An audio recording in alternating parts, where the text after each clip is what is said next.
Morning all of you. आज 20 जुलाई 2026 और market का आप H4 कैंडल देख रहे हैं। अभी ये H4 का नीचे कंसोलिडेशन जोन बना हुआ है जो लगभग एक 65 से 80 तक का एक बाय दिखा रहा है मुझे। और रही बात तो उस जोन की हाइट हाइट की ऊपर वाली हाइट लगभग 95 से है। मतलब ये जो कैंडल ऊपर गई है वो जोन टैप करके गई है। अभी ऊपर 18 का एक सेल था, यहाँ पे 18 का एक सेल था, ऐसी बात नहीं है। लेकिन 25 से 35 एक सेल लेवल है मार्केट की, और एक 45 से 15 की एक सेल लेवल है। ये दो ऊपर सेल लेवल है। ऊपर की लाइन जो है 4082 और नीचे की लाइन जो है मार्केट की 3940। अगर मार्केट ने ये लाइन ब्रेक कर दी तो मार्केट एक धड़ाम से बहुत ज्यादा गिर सकता है, बहुत ज्यादा गिर सकता है। इसलिए वो लाइन अभी एक डेंजर लाइन बन चुकी है। इसलिए नीचे से बाय करना एक डर का माहौल बन चुका है। सही सही कहूँ तो डर का माहौल बन चुका है। क्योंकि मैं अगर आपको अभी ये जो जोन है मैं आपको एक बार शेयर कर देता हूँ। उसके बारे में एक 2 मिनट में टेक्निकल की बात करूंगा। और जोन मैंने अब रिकॉर्ड कर लिया। मैं इनको वॉश आउट कर देता हूँ, आपको सीधे दिखाता हूँ मंथली कैंडल। अब मंथली कैंडल देख रहे हो तो आप मंथली कैंडल रेड ही है। पहली बात तो यह है कि मंथली कैंडल रेड है और ऊपर से सेलिंग प्रेशर दिख रहा है मंथली कैंडल में। ओके, अब आते हैं वीकली कैंडल पे। वीकली कैंडल पिछले वाले दोनों कैंडल रेड है। अब वीकली कैंडल का जो ऑल वीकली कैंडल है, यहाँ पे लो वाला है लगभग 3940। ओके, और पिछले वाले वीक का कैंडल का लेवल है जो लगभग 60 तक है, मुझे लगता है। ओके, 60 तक है। ओके, 60 भी नहीं, 59। ओके, 59, लगभग 59 है। अब मार्केट यहाँ पे नगीज है, बहुत नगीज है। मतलब उसका 40, अगर उसने एक तय कर दिया कि ये ब्रेक करना है, गैप डाउन ओपन हुआ है, ब्रेक करना है, तो सीधा उसका पॉइंट लगभग 30 या $40 से भी कम लेंथ है। अगर ये ब्रेक हुआ तो फिर ये ब्रेक होने भी वक्त नहीं लगेगा, मतलब $50 ओपन पॉइंट के नीचे है। और ये अगर चला गया तो फिर एक आशा जो है तो लगभग यहाँ तक है। मतलब 3885 ये जो है ये एक लास्ट मार्केट की एक आशा है जहां से मार्केट बाय होने की संभावना है यहाँ से। लेकिन जब ये ब्रेक होगा तब हम देख लेंगे उसको नीचे से कहाँ से बाय करना है। लेकिन मार्केट अभी एक कंफ्यूजन स्थिति में है बाइंग के साइड। ओके, बाइंग के साइड बाइंग दिखा रहा है, ऐसी बात नहीं है, डीप से बाइंग है ये भी मालूम है। लेकिन एक कंफर्म बाय होना चाहिए, कंफर्म बाय होना चाहिए जिस बाय में हम बैठ सकते हैं। अगर मूविंग एवरेज का हिसाब करें, मूविंग एवरेज का हिसाब करें तो मैं आपको दिखा देता हूँ मूविंग एवरेज का। और उसी के साथ हम 200 का देख लेंगे, 200 का मूविंग एवरेज। तो 200 का मूविंग एवरेज, डेली लेवल का मूविंग एवरेज लगभग यहाँ से ऊपर दिख रहा है आपको ये।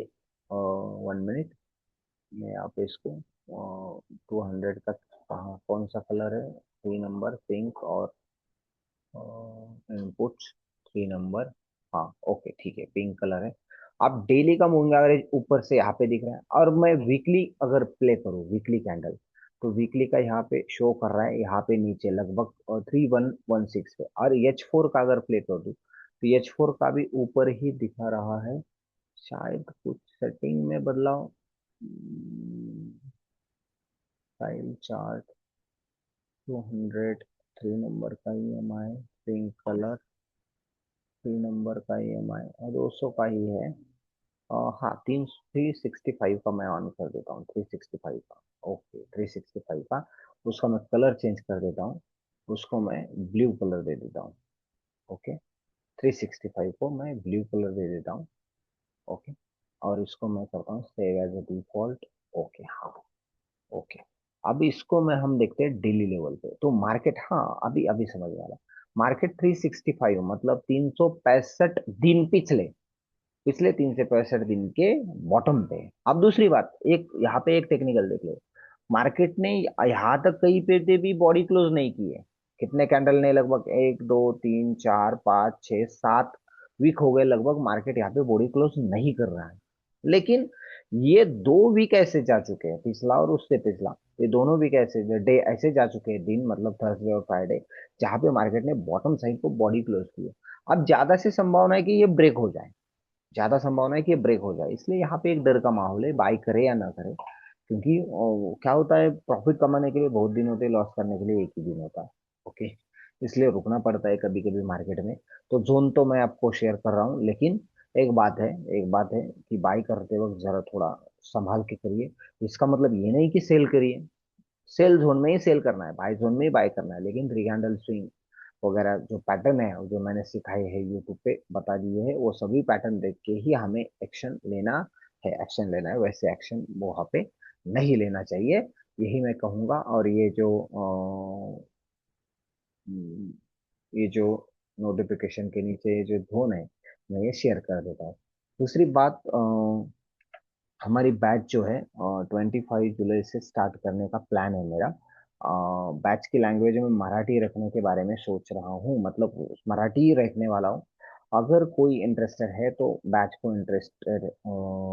बैच को आप ज्वाइन कर सकते हैं। उसकी बात यह है कि मैं पूरी बैच मराठी में लूंगा। दूसरी बात, उसका रिकॉर्डिंग भी अवेलेबल तो है ही। ओल्ड स्टूडेंट के लिए, खास करके जो ओल्ड स्टूडेंट है, जिसने एक बार मेरी बैच की है, उनके लिए ऑफर यह है कि उनको मैं 50% डिस्काउंट दे रहा हूँ फी में 50% डिस्काउंट दे रहा हूँ।